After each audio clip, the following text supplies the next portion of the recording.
오늘은 그 말씀의 주제를 거듭남의 비밀 이렇게 되겠습니다. 이 메시지가 너무 중요하기 때문에 작은 한가운데 두 번에 나누어서 오늘과 요 다음 시간 계속해서 메시지를 전하게 되겠습니다. 왜 이 거듭나는 것이 비밀이냐? 그 이유가 있습니다. 골로새서 1장 27절에 보면 하나님의 비밀은 너희 안에 계신 그리스도다, 그런 말이 있어요. 그 하나님의 비밀은 그리스도 예수님 자신이 바로 비밀인데, 다시 말하면 예수님 자신과 예수님께서 이루신 일들이 사실은 신비한 일이기 때문에 또 인간이 이성으로 도무지 알 수가 없어요. 인간의 지혜로는. 그래서 비밀이 될 텐데, 그 비밀이 성령의 계시로 듣고 깨닫고 믿으실 때는 이미 그건 비밀이 될 수가 없어요. 믿음으로 받아들였기 때문에 믿는 자에게는 공개된 사실이지만 아직도 믿지 않는 수많은 사람들께는 상상할 수 없는, 도무지 이해할 수 없는 비밀로 남아 있습니다.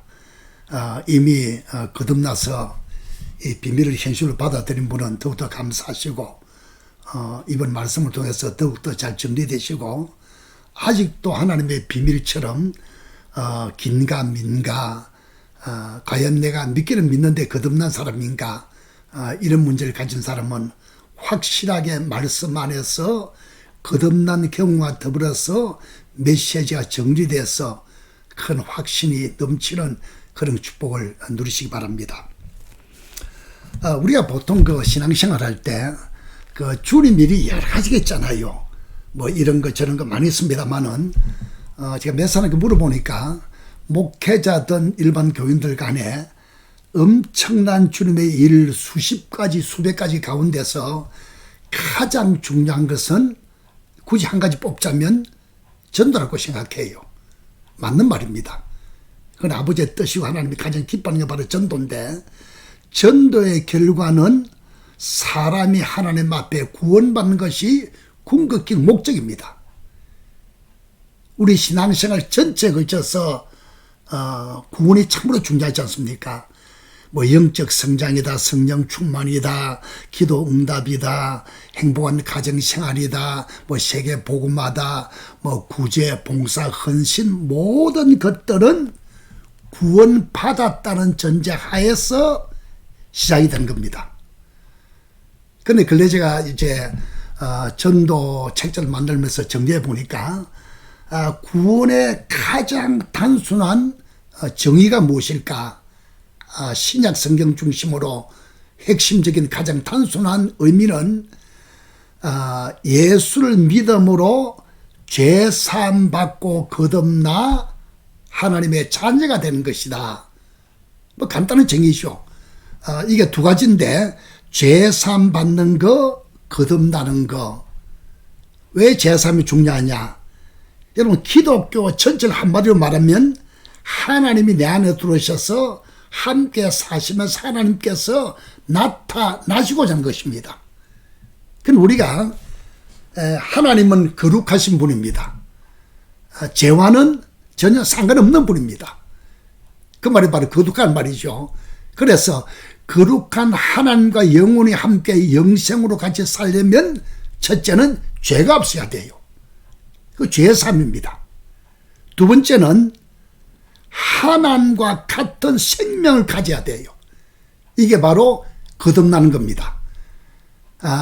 이제 이번에 다음 시간 계속해서 거듭난 생명을 가져야 하나님과 영원히 영생을 누리면서 이 땅에 사는 동안에도 그렇고, 장차 천국 갈 수도 그렇고, 항상 같은 생명으로, 그러니까 거듭나야 하나님의 자녀가 돼야 하나님과 함께 살 수 있는 것입니다.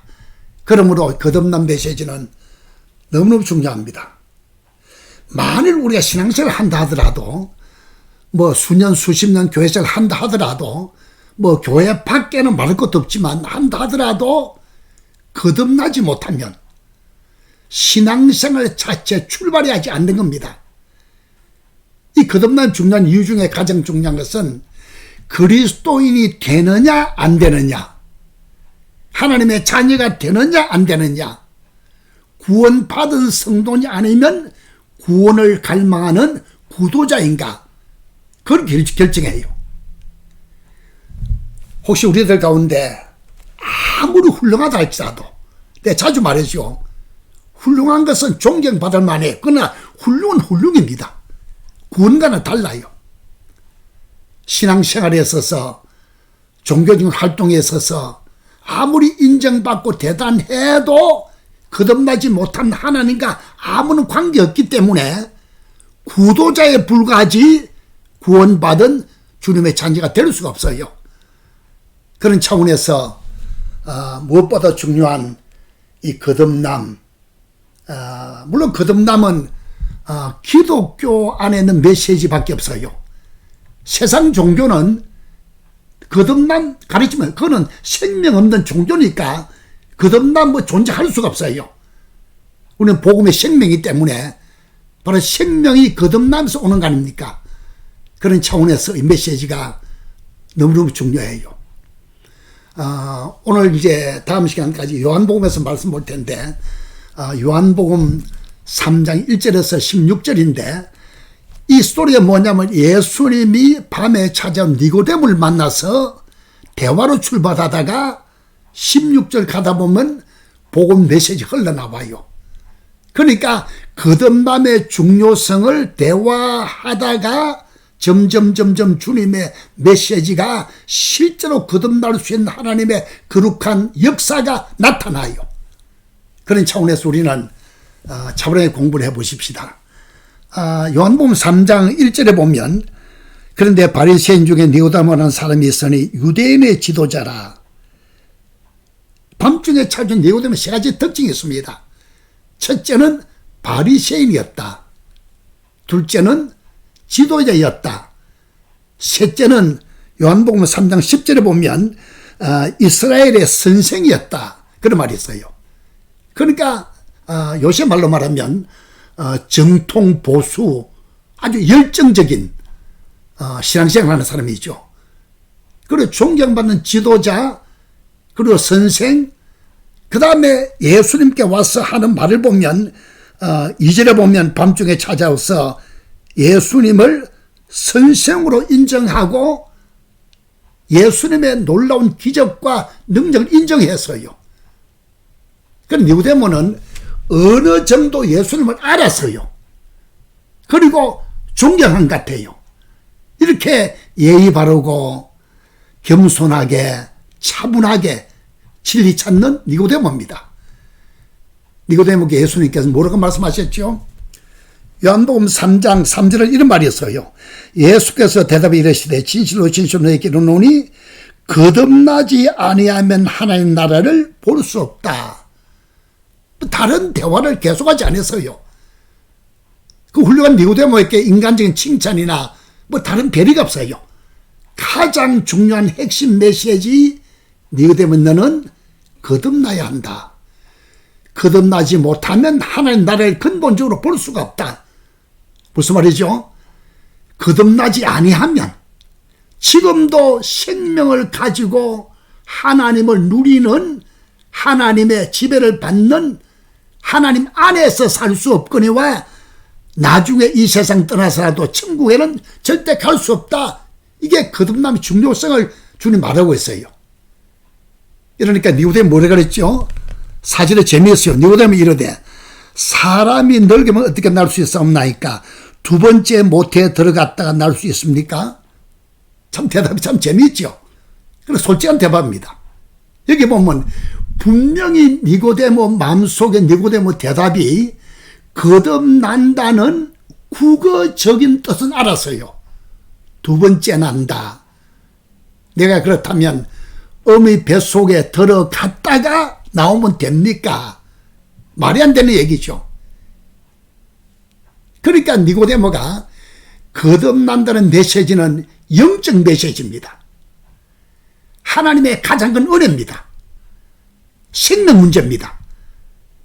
그런데 그분은 아직도 그걸 모르기 때문에, 거듭난 적이 없기 때문에 복음 지금 믿음 없기 때문에 그 진리를 몰랐습니다. 예수님께서 뭐라고 대답하셨죠? 우리 한번 성경 볼까요? 요한복음 3장 5절 6절입니다. 예수께서 대답하시되, 잘 들으세요. 진실로 진실로 내게 이르노니.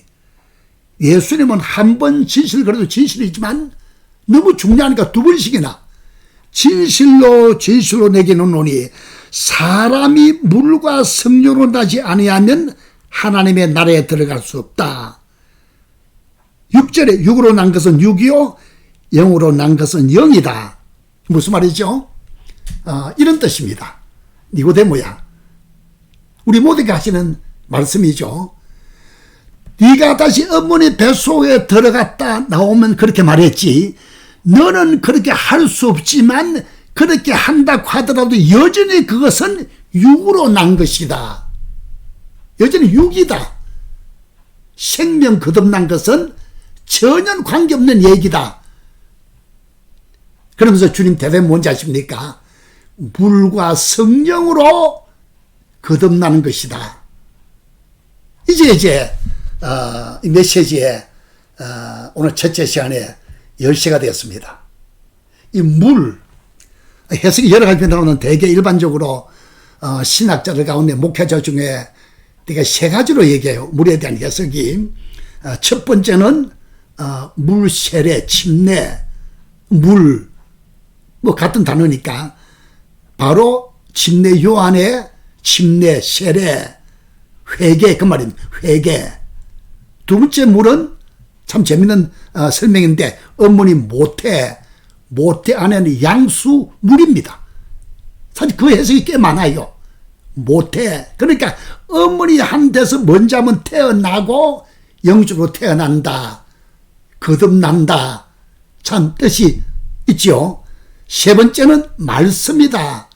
일반적으로 이걸 많이 주장하는데 저도 솔직히 주님의 깨우침 가운데서 물은 말씀으로 해석해요. 말씀이다. 몇 군데 볼까요? 제 설명을 들어보세요. 에베소서 5장 26절에 보면 물로 씻어 말씀으로 깨끗하게 해서 거룩하게 한다. 물로 씻어 말씀으로 깨끗하게 한다. 야고보서 1장 18절에 보면 진리의 말씀은 우리를 낳으셨다. 또 베드로전서 1장 23절에 보면 너희가 거듭난 것은 썩어지려 씨로 된 것이 아니고 썩지 아니라 씨로 된 것이니 살아있고 항상 있는 하나님의 말씀으로 되었다. 그러니까 말씀을 들을 때 거듭나는 근본적인 역사 일어나요. 말씀이다. 그리고 성령.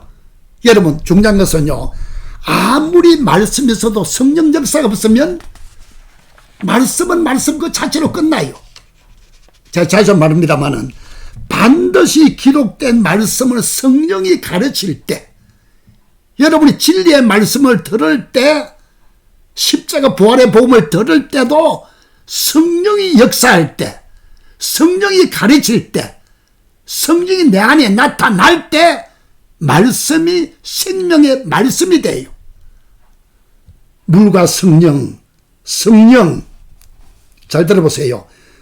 요한복음 14장 26절에 보면 아버지께서 내 이름으로 보내실 성령가 너에게 모든 것을 가르치신다. 성령이 가르쳐요. 그리고 요한복음 15장 26절에 보면 진리의 성령 오실 때 그가 나를 증언하실 것이요. 그리스도를 성령이 내 안에다가 증언해요. 요한복음 16장 13절에 보면 진리의 성령 오시면 그가 너희를 모든 진리 가운데 인도하신다. 그러니까 요약하면 물과 성령으로 거듭난다 그럴 때 말씀을 듣는 동안에 성령이 역사해서 말씀을 깨닫게 하고 믿게 하고 그때 그리스도의 생명이 내 안에 들어온다 그 말입니다. 거듭난다 말은 쉽게 말하면 두 번 난다. 공간적으로는 위로부터 난다. 왜? 하나님께서 하신다 그 말입니다. 시간적으로는 새로 난다, 다시 난다, 중생, born again, born from above, 위로부터 나는 것이고, 두 번째 나는 것이고, 거듭나는 것이고, 새 생명으로 다시 태어나는 것이다. 간단히 요약할게요. 우리는 부모로부터 태어났어요. 육체를 받아 태어났어요. 죄인으로 태어났어요. 하나님의 은혜가 물과 성령, 진리의 말씀을 들을 때 성령의 역사함으로 복음이, 십자가가, 부활이 깨달아지고 믿어지고 이 속에서 아멘되고 그리스도 예수를 영접할 때 예수 안에는 생명이 자동적으로 예수와 함께 내 안에 들어왔어요. 새 생명이 심어졌어요. 두 번째 태어났어요. 거듭났어요. 물과 성령으로 거듭나야 한다. 그 순간에 하나님은 내 아버지가 돼요. 성령님이 내 안에 들어오셨어요. 내 안에 계신 그리스도를 말미암아 새 생명이 들어와서 이 새 생명은 영원한 생명, 영생입니다. 자나깨나 주와 함께 사는 거, 복된 그리스도인, 크리스찬 라이프의 시작입니다. 거듭남의 메시지가 기독교 성경 교리 가르침에 있어서 영적 라이프에 있어서 너무너무 중요한 것이요. 다음 메시지는 거듭난 우리에서 주님께서 어떤 일을 일으키시나 또 다시 말씀드렸습니다마는 거듭남의 축복을 이미 받으신 분들은 얼마나 좋습니까? 하나님의 자녀가 됐다. 감사, 감격, 찬양. 미처 깨닫지 못한 사람들은 이번 메시지 통해서 듣고 깨닫고 누리고 거듭난 새 생명으로 영생, 하나님과 영원히 사는 기맥힌 은혜와 축복을 누리시기 바랍니다. 다음 시간에 한 번 더 계속되겠습니다. 감사합니다.